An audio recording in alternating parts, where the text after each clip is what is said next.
Look, for 50 years, people have been telling me the same thing. Lenny, your ideas are beautiful, but you'll never be able to test them. Black holes are too far away. Wormholes are too exotic. Quantum gravity is beyond experiment. And for 50 years, I nodded politely while thinking, just you wait. In 2022, we did the impossible. And so we put a wormhole inside a quantum computer. I have to take you back to understand how we got here. It was 2013.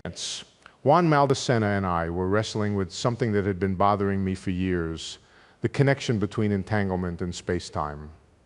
We were at the Institute for Advanced Study in Princeton, and Juan said something during lunch that made me nearly choke on my sandwich. He said, what if entanglement and wormholes are the same thing?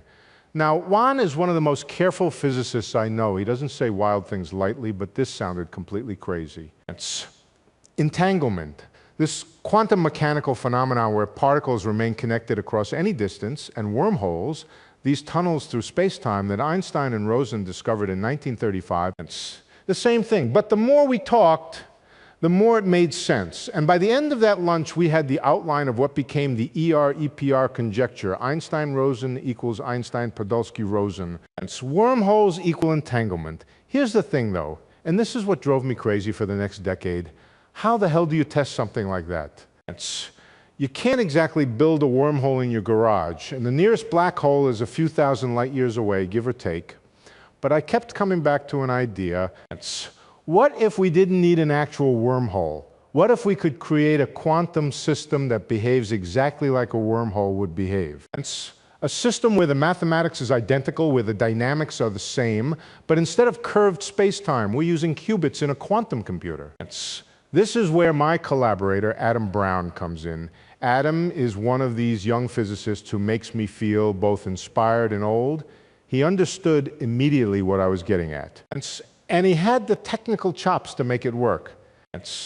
Together with a whole team of brilliant people, Frank Garibian, Sam Leichenauer, Henry Lin, Sepir Nizami, Grant Salton, Brian Swingle, and Michael Walter, we spent years figuring out how to translate the physics of wormholes into the language of quantum circuits. And in 2022, it finally happened. And so a group at Google, working with Maria Spiropoulou's team at Caltech, actually ran our protocol on their Sycamore quantum processor. They created a holographic wormhole in a lab on Earth. When I got that call, I have to be honest with you, I got a little emotional. After decades of being told this stuff was untestable, we had done it. We put gravity inside a computer. Okay. Let me back up and explain why this matters, because if you don't understand the problem, you can't appreciate the solution. Here's the deepest puzzle in all of physics. Gravity and quantum mechanics don't get along. They're like two family members who refuse to speak to each other at Thanksgiving dinner. Separately, they're both spectacularly successful theories. General relativity, Einstein's masterpiece, describes gravity as the curvature of space-time. Quantum mechanics describes everything else. Atoms, particles, forces, you name it. But when you try to put them together, disaster, the equations blow up, you get infinities everywhere. It's a mathematical horror show. Now, for most situations, this doesn't matter. Gravity is so weak at small scales that you can just ignore it when you're doing quantum mechanics. And quantum effects are so tiny at large scales that you can ignore them when you're doing general relativity. The two theories just don't overlap in everyday situations. But there's one place where they absolutely must overlap: black holes. Think about it. A black hole is an intensely gravitational object, so you need general relativity. But black holes also emit Hawking radiation, a purely quantum mechanical effect. And at the very center, at the singularity, you've got a region so small and so dense that both theories are screaming at each other. This is why I've spent my career thinking about black holes. They're not just exotic objects in space, they're laboratories for quantum gravity. They're the one place where we're forced to confront the marriage of these two theories. Now, here's where ER-EPR comes in. In 1935, Einstein and Rosen wrote a paper about what they called bridges in space-time, what we now call wormholes. These are theoretical tunnels that connect two distant points in space, fall into one end, come out the other. Science fiction loves this stuff, but it's actually valid general relativity. That same year, 1935, Einstein, Podolsky, and Rosen wrote another paper about quantum entanglement. This is the phenomenon where two particles can be connected in such a way that measuring one instantly affects the other, no matter how far apart they are. Einstein called it spooky action at a distance and thought it proved quantum mechanics was incomplete. Two papers, same year, same Einstein. But for 80 years, nobody thought they had anything to do with each other until Juan and I realized they're the same thing. When two particles are entangled, there's a tiny microscopic wormhole connecting them, not a traversable wormhole. You can't send a spaceship through it, but a genuine geometric connection through space-time. Now this sounds wild, but the mathematics is beautiful. When you look at the equations describing entangled black holes, they're identical to the equations describing wormholes. Not similar, identical. That's not a coincidence. That's nature telling us something deep. But here's the problem I mentioned. How do you test this? In an ideal world, you'd take two black holes, entangle them quantum mechanically, and then check whether information can pass between them through a wormhole. But we don't have two black holes lying around, and even if we did, we couldn't get to them. The insight, and this took us years to develop properly, is that you don't need actual black holes. What you need is a quantum system that has the same holographic properties as a black hole would have. Let me explain what I mean by holographic. One of the things I'm most proud of in my career is helping develop the holographic principle. This is the idea that all the information in a region of space is actually encoded on the boundary of that region. It's like a hologram, where a two-dimensional surface contains all the information about a three-dimensional image. Now, black holes are holographic in a very precise sense. All the information about what fell into a black hole is encoded on its event horizon, its two-dimensional surface. And here's the key. There are certain quantum mechanical systems that are also holographic systems where a collection of qubits can encode the physics of a higher dimensional space-time. This is the miracle of holographic duality discovered by Juan Maldacena in 1997. So the game becomes, can we build a quantum system, a collection of qubits that holographically represents a wormhole? A system where, if you set it up right, information will flow through it exactly as it would flow through a traversable wormhole. The answer is yes. And the specific system we proposed is based on something called the SYK model, the Sachdev-Yekitayev model. It's a particular arrangement of randomly interacting fermions that remarkably behaves like a black hole in two-dimensional gravity. Take two SYK systems, entangle them. And if you do it just right, a wormhole opens between them. Information thrown into one system can emerge from the other, not through any direct channel, through a wormhole in the emergent space-time. That's the setup. Now let me tell you how we actually made it work. The key paper is called Quantum Gravity in the Lab. Actually, two papers published in PRX Quantum in 2023.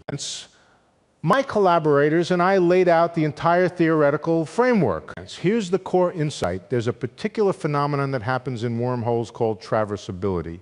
A wormhole isn't just a tunnel by default. It's a tunnel that collapses too fast for anything to get through. You fall in, the throat pinches off, you're stuck. But in 2017, Ping Gao, Daniel Jafferis, and Aaron Wall showed something remarkable. If you take two entangled black holes and you inject a little bit of energy in just the right way, you can hold the wormhole open. You can make it traversable. Information can actually pass through. This is sometimes called the GJW mechanism, and it was a theoretical bombshell. Traversable wormholes exist in principle. Not just as science fiction, but as valid solutions to the equations of general relativity combined with quantum mechanics. Now, what we realize is that the same phenomenon should occur in the SYK model. If you take two SYK systems, entangle them, and then apply what we call a coupling between them, a particular kind of interaction, you create the conditions for traversability. Here's how I like to think about it. Imagine you've got two containers of scrambled information. Let's call them Alice's system and Bob's system. They're entangled, which means they share quantum correlations, but there's no direct channel between them. Nothing can pass. Now, if I want to send a message from Alice to Bob, I can throw it into Alice's system. What happens? The message gets completely scrambled, mixed up with everything else in the system. It's like throwing a red sock into a washing machine full of clothes. Good luck finding that sock. But, and this is the magic, if Bob applies the right operation to his system at exactly the right time, something miraculous happens. The message unscrambles and pops out on Bob's side. It's not through any direct transmission, not through any classical channel. The message traveled through the wormhole. From the quantum perspective, it's a careful manipulation of entanglement. And from the gravitational perspective, it's traversal through a wormhole. But here's what EREPR tells us. Those aren't two different descriptions. They're the same thing. Now, the devil is in the details. To actually implement this on a quantum computer, you need several ingredients. First, you need to implement the SYK Hamiltonian, the set of rules that governs how your qubits interact. This is tricky because SYK involves all-to-all interactions with random couplings. Every qubit talks to every other qubit with a randomly chosen strength. Implementing this on hardware that only has local connections is challenging. Second, you need to prepare the thermal field double state, a particular entangled state between the two systems that represents the wormhole geometry. This is the state that corresponds to two black holes connected by a wormhole. Third, you need to implement the GJW coupling, the operation that makes the wormhole traversable. Fourth, you need to carefully time everything. Throw the information into one side too early or too late and the wormhole doesn't work. In our theoretical papers, we worked out all of this in excruciating detail. How many qubits you need, what operations you need to perform, how long everything takes. We essentially wrote a recipe book for building a wormhole. And I have to tell you, when I started working on string theory in 1970, if you had told me that someday I'd be writing recipes for wormhole construction, I would have assumed you'd been drinking. But here's what makes it genuinely exciting. We also showed that what's happening is really a wormhole. Not just metaphorically, not just as a cute analogy. We developed criteria to distinguish genuine holographic traversal from ordinary quantum teleportation. See, you might think, isn't this just quantum teleportation? We've known how to do that for decades. You use entanglement as a resource, send some classical information, and you can teleport a quantum state. But holographic traversal through a wormhole is different in very specific ways. One key signature is something we call teleportation by size. The probability of successfully sending information through the wormhole depends on the size of the message in a very particular way. Large messages are exponentially suppressed. Small messages, what we call simple operators, go through easily. This is a gravitational phenomenon. Large objects experience stronger gravitational effects. In the context of the wormhole, large messages get stuck. Small messages slip through. And this scaling behavior is a smoking gun for genuine gravitational physics. There's another signature we identified. The information has to go through a scrambled channel. It's not enough for the message to get from Alice to Bob. It has to become completely scrambled, mixed with all the other information before it unscrambles on the other side. The scrambling is evidence that the information really did fall into a black hole, holographically speaking, and traverse the wormhole interior. We call these signatures the diagnostic toolkit for recognizing holographic wormholes. And in 2022, Maria Spiropoulou's team at Caltech, working with Google's quantum computing group, applied exactly these diagnostics to their experiment. They built a simplified version of the SYK model with 9 qubits. They prepared the thermal field double state. They injected information on one side, let it scramble, applied the GJW coupling, and watched what happened. The information emerged on the other side with the right signatures, and with the right size dependence with the scrambling. It worked. Now, let me be careful here because there was some confusion in the press coverage. What we demonstrated is not a wormhole that you could travel through yourself. It's not a shortcut between distant galaxies. We're not building stargates. What we demonstrated is that the physics of wormholes can be realized in a laboratory quantum system. The equations that govern what happens in a real wormhole, if you had one, are the same equations that govern what happens in this quantum computer. The dynamics are identical. This is what we mean by holographic duality. The quantum system is the wormhole in a very precise sense. The boundary physics and the bulk physics are two descriptions of the same reality. And that, my friends, is the whole ballgame, because now we have a way to study quantum gravity experimentally now. I'd be lying if I told you everyone was thrilled about this. When the Nature paper came out in 2022, Trevor-Deville wormhole dynamics on a quantum processor, some physicists were jumping up and down with excitement, others were deeply skeptical, and a few were downright hostile. Welcome to physics. The main criticism went something like this. Okay, you ran a quantum simulation, so what? I can simulate a car engine on my laptop, but that doesn't mean I've built a car engine. Fair enough. That's a legitimate question. What makes this different from just running a computer simulation? Here's my answer. It's not a simulation. It's a realization. When you simulate a car engine on your laptop, the laptop isn't a car engine. It's a collection of transistors manipulating numbers that represent a car engine. The physics of the laptop has nothing to do with the physics of internal combustion. But when you realize a wormhole in a quantum computer, the quantum computer is the physics. The qubits are not representing a wormhole. They are, in a holographically precise sense, one side of a wormhole. The entanglement between qubits is the geometry. The dynamics is the traversal. This is the miracle of holographic duality. It says that certain quantum systems don't just model gravitational physics. They are gravitational physics wearing quantum clothing. Another criticism, you only had 9 qubits. That's too small to see any real geometry. And you know what? That criticism has some teeth. 9 qubits is tiny. The holographic correspondence is best established in the limit of many, many qubits, what we call the large N limit. And so with 9 qubits, you're seeing the very beginning, the leading hints of holographic physics. But that's okay. The Wright brothers' first flight covered 120 feet. Nobody looked at that and said, well, you're not flying to Paris, so it doesn't count. You have to start somewhere. And the fact that we saw the correct signatures, even with 9 qubits, is remarkable. As quantum computers get bigger, and they're getting bigger fast, we'll be able to study more detailed holographic physics. Eventually, we'll have systems with hundreds or thousands of qubits, and the geometry will become unmistakable.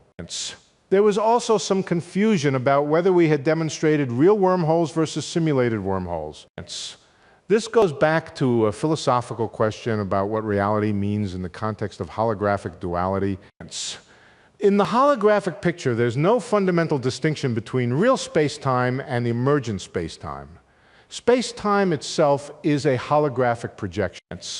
The boundary theory, the quantum mechanics, is what's truly fundamental. The geometry is derived.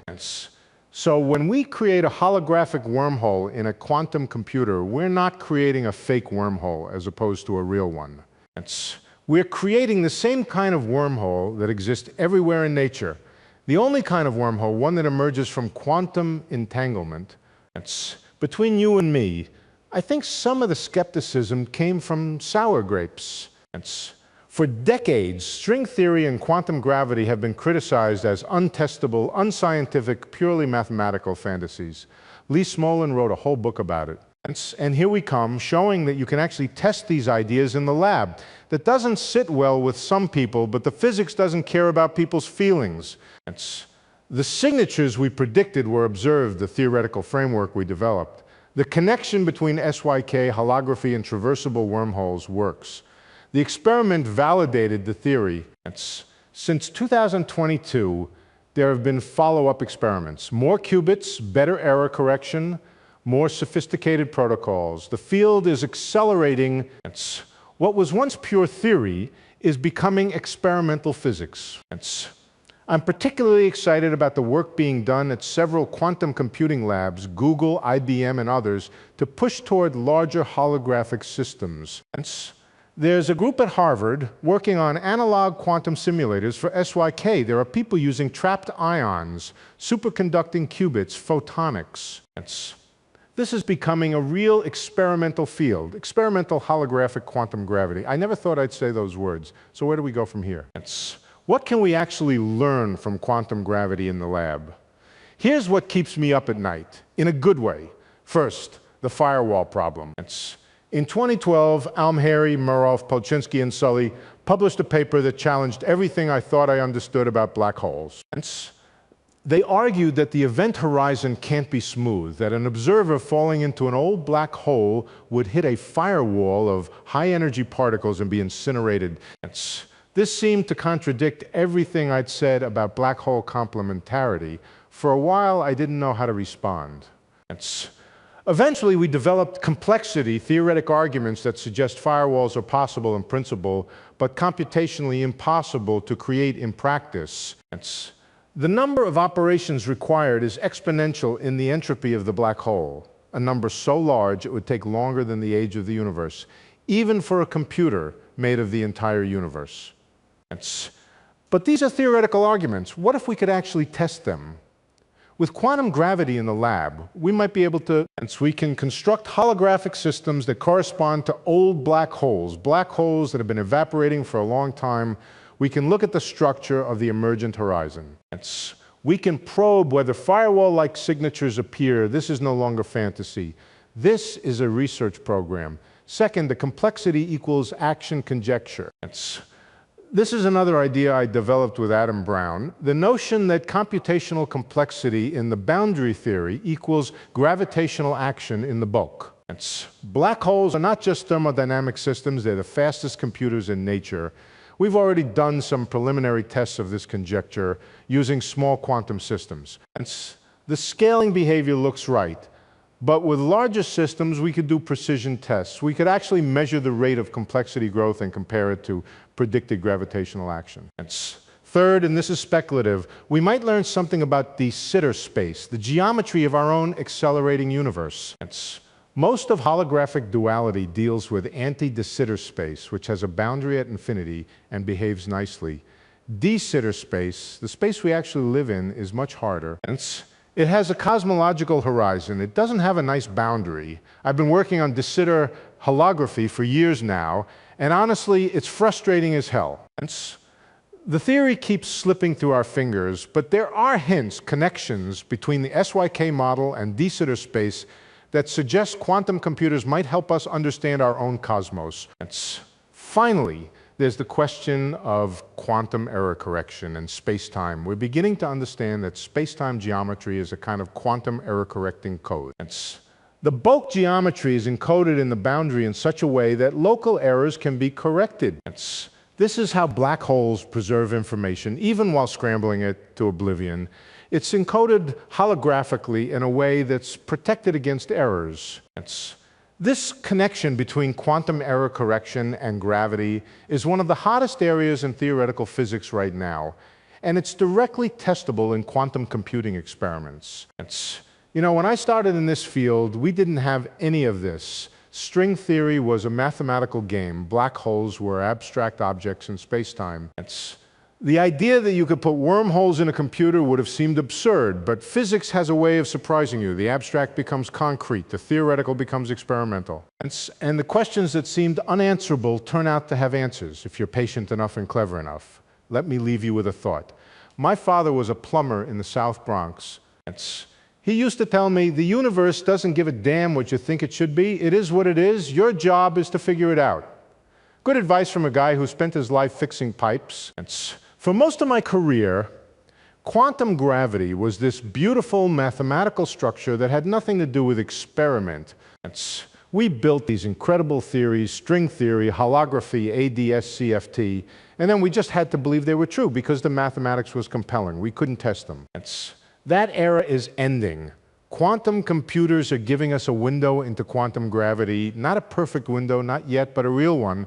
We can see the beginnings of emergent space-time. And so we can watch wormholes form and information traverse them. We can measure scrambling and complexity and all the things that I've spent decades developing theoretically. At 85 years old, I have to tell you, this is not what I expected. I expected to die still waiting for experimental tests. Instead, I get to watch them happen.